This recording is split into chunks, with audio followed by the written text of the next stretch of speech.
केंद्र सरकार ने पेट्रोल, डीजल और हवाई जहाज़ों के ईंधन पर एक्सपोर्ट ड्यूटी घटा दी है और शनिवार को जारी एक सरकारी बयान के अनुसार यह नई दरें 1 जून से यानी कि कल से लागू हो जाएंगी। हालांकि घरेलू खपत के लिए पेट्रोल और डीजल पर मौजूदा एक्साइज ड्यूटी दरों में कोई बदलाव नहीं किया गया, यानी कि देश के भीतर ईंधन खरीदने वालों पर कोई असर नहीं पड़ेगा।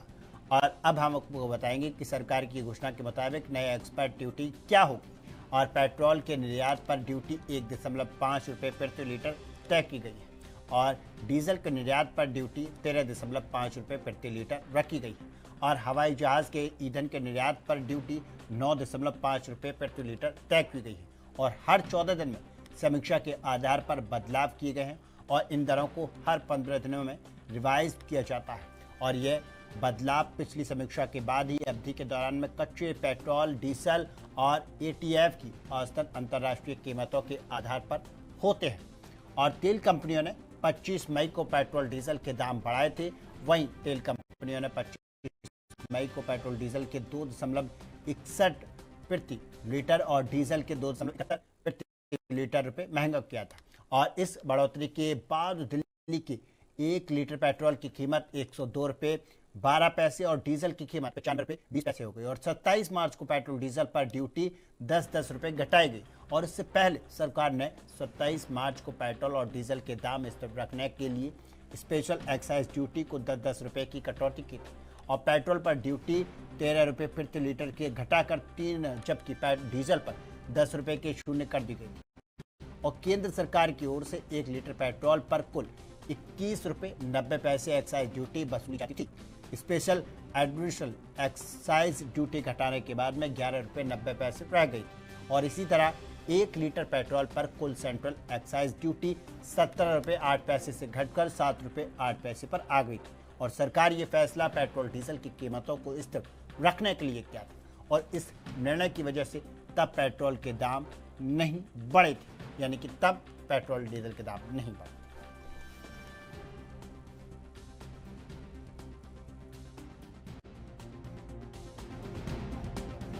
लगाई गई है और ये दरें 1 जून यानी कल से लागू की जाएंगी और एक्साइज ड्यूटी घटने से पेट्रोल, डीजल और हवाई जहाज के ईंधन में एक कमी देखने को मिल सकती है और इससे सवाल ये कि लोगों को इससे कितनी राहत मिल सकती है, सवाल ये बहुत बड़ा उठ जाता है। क्या जिस तरह से लगातार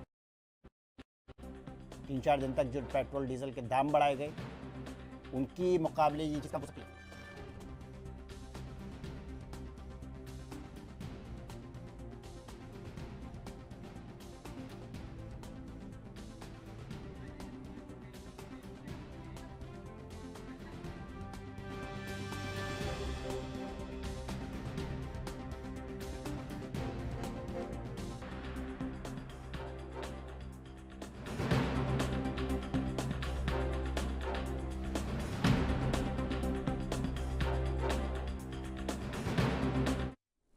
और इसी खबर पर हमारे साथ में चर्चा के लिए राजेश्वर जुड़ चुके हैं जो कि अर्थशास्त्री हैं।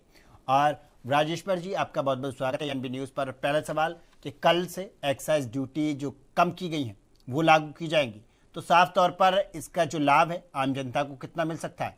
पेट्रोल डीजल की जो एक्साइज ड्यूटी है वो कम की गई और हवाई जहाज का जो ईंधन है उसकी, तो क्या अगर हवाई जहाज में कोई सफ़र करता है और फ्लाइट से कोई सफ़र करता है तो उसका टिकट सस्ता हो सकता है? धन्यवाद आपका इंडियन न्यूज का। देखिए, मुझे नहीं लगता है प्रेजेंटली कोई चीज सस्ती होगी या इससे कोई चीज महंगी होने वाली है, क्योंकि जो भी चीजें करी गई वो बेसिकली इंटरनेशनल मार्केट को ध्यान में रख करके और अपने ऑयल कंपनीज पे जो एक्सपोर्टर्स ऑयल कंपनीज है जो इंटरनेशनल फ्यूल सप्लाई करते हैं, एटीएफ का फ्यूल जो सप्लाई करते हैं, उनको कहीं ना कहीं से कंस्ट्रेट करने के लिए कि उनको जो लॉसेस कम हो उसको सस्टेन करने के लिए है बेसिकली। तो उससे आम आदमी को पेट्रोल डीजल खास करके जो इंडिया में लोग रहते हैं उसको घटाएगा, ऐसा मुझे नहीं लगता। और ऐसी हवाई यात्रा में भी कोई सस्ता होगा ऐसा मुझे लगता नहीं, क्योंकि ऐसा कोई जो मैकेनिज्म जो बनाया जाता है, अगर आप इकोनॉमी के हिसाब से सोचें तो ऐसा कोई मैकेनिज्म उससे बन नहीं रहा है जिससे कहा जाए कि चीजें सस्ती होंगी। हाँ, ऑयल कंपनी पे जो लगातार लॉस का थोड़ा सा उनके ऊपर इम्पैक्ट कम होगा। अच्छा, जिस तरह से ऑयल कंपनी का अगर साफ तौर पर कहा जाए कि एक्साइज ड्यूटी घटाने का मकसद क्या है, जब लोगों को इससे राहत ही नहीं मिलेगी तो? देखिए, एक्साइज ड्यूटी और एक्सपोर्ट ड्यूटी इसलिए कम करी गई है कि इंटरनेशनली को आपको सस्टेन करना है ना, और उनका जो घाटा है कंपनी को वो थोड़ा सा कहीं पे जाकर के थोड़ा सा कुछ इम्पैक्ट उस पर कम पड़े। क्योंकि आप अगर देखेंगे तो आज की डेट में भी करीब 9 से 10 रुपए पर लीटर पेट्रोल पे घाटा हो रहा है इंडियन कंपनी को।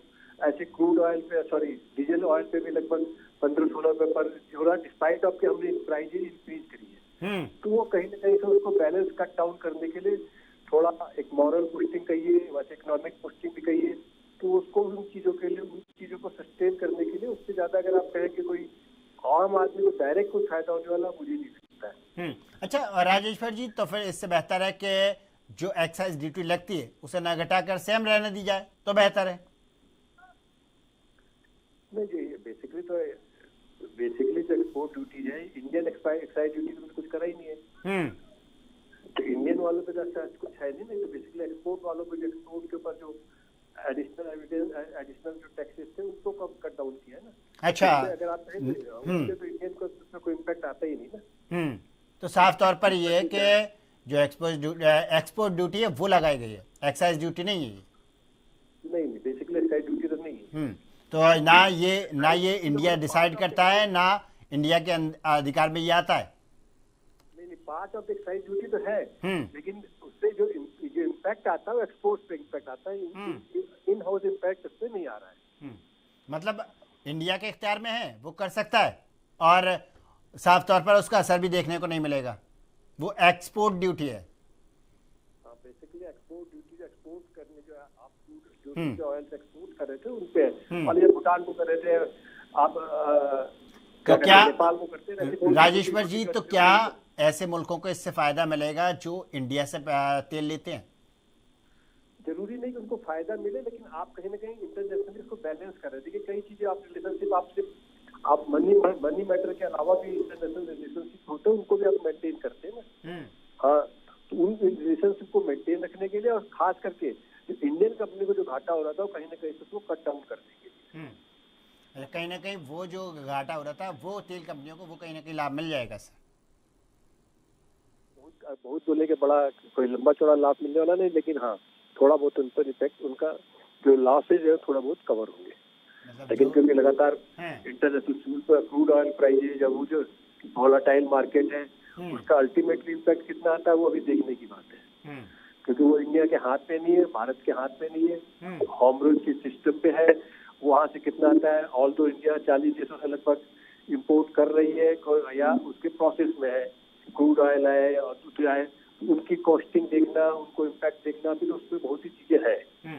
अच्छा राजेश्वर जी, जिस तरह से हॉर्मुज पर अब चाहे दुश्मन मुल्क हो, दुश्मन मुल्क का तो हॉर्मुज से गुजरना ही बंद है, और जो दोस्त मुल्क है हॉर्मुज है ईरान की, तो वहाँ से अब उसने टैक्स वसूलना शुरू कर दिया है, क्योंकि ईरान की आर्थिक स्थिति अब कमज़ोर हो गई है कहीं ना कहीं, तो इसलिए उन्होंने टैक्स वसूलना शुरू कर दिया। तो अगर टैक्स वसूलते हैं वहाँ से जो गुजरने वाले हैं, हमारे देश में 3 जून को एक इंडिया का आएगा शिप जिसमें कि तेल, कच्चा तेल है, तो अगर उस पर लगता है टैक्स तो साफ तौर पर ये तो दाम बढ़ सकते हैं और ज़्यादा। जब टैक्स लगेगा तो जाहिर सी बात है जो माल आ रहा है उस पर बढ़ेगा। नहीं, उसमें 2 चीजें देखने की बात है कि हम बाकी जो दूसरे देशों से जो लंबे रूट से ले रहे हैं, उनकी जो है जो कॉस्ट, ट्रांसपोर्टेशन कॉस्ट है वो भी काफी हैवी पड़ रही है ना। तो आप कोई चीजें देखें तो ये हम ही नहीं कह रहे कि उसे सस्ता पड़ेगा। देखिए, एक तो हमें 2 चीजों के लिए हमें देखना पड़ता है कि अवेलेबिलिटी बनी रहे, ऐसा ना हो कि पंप सूखने लग जाए, कि ऑयल कंपनीज को जो नॉर्मल ट्रांसपोर्टेशन है वो रुक जाए। कॉस्टिंग की जहां तक बात है, कॉस्टिंग तो ऑलरेडी बहुत सी चीजों पर है, और दूसरी बात है कि हो सकता है कि अगर ईंधन की सप्लाई देते वो टैक्स लगा के कुछ चीजें कर दे, तो हो सकता है इंटरनेशनल क्रूड ऑयल के प्राइस भी कम हो जाए। प्राइस कम हो जाने के बाद अगर आप टैक्स देकर जो उसका टोटल इम्पैक्ट अगर बराबर ही पड़ता है, तो मुझे नहीं लगता कि उससे कोई ज्यादा इम्पैक्ट आएगा। तब भी कोई ज्यादा असर देखने को नहीं मिलेगा। ऐसा नहीं है, क्योंकि इंटरनेशनल मार्केट या दूसरे भी क्रूड मार्केट कई चीजों पर डिपेंड करता है ना। कोई टैक्स पे ही नहीं है, टैक्स तो वन ऑफ द फैक्टर है, ट्रांसपोर्टेशन कॉस्ट है, उसके अलावा दूसरे और भी कॉस्टिंग है। इंटरनेशनल में मार्केट में अवेलेबिलिटी कम होने से क्रूड ऑयल के दाम बढ़े हुए हैं, तो वो क्या उससे भी तो इम्पैक्ट आएगा कहीं ना कहीं से, और उस पर कितना इम्पैक्ट आएगा तो आप आज कैलकुलेट नहीं कर सकते। अल्टीमेटली मान लीजिए क्रूड ऑयल का इंटरनेशनल मार्केट का रेट ही कम हो गया, उसके और टैक्स लगाने के बावजूद मान लीजिए पहले 100 रुपए है, 90 रुपए हो गया, टैक्स लग गया 3 रुपए लगे, तो आपको 93 पड़ रहा है, तब भी आप 7 बिल्कुल रुपीज सेविंग करें। राजेश्वर जी, साफ तौर पर ये समझ लिया जाए कि 1 जून से जो दरें लागू होंगी उससे आम लोगों को कोई राहत नहीं मिल सकती। हालांकि थोड़ा बहुत फायदा होगा वो कैपिटल कंपनियों को हो सकता है, थोड़ा बहुत जो भी अनुमान है उसके हिसाब से। बहुत बहुत धन्यवाद राजेश्वर जी इस पर चर्चा के लिए।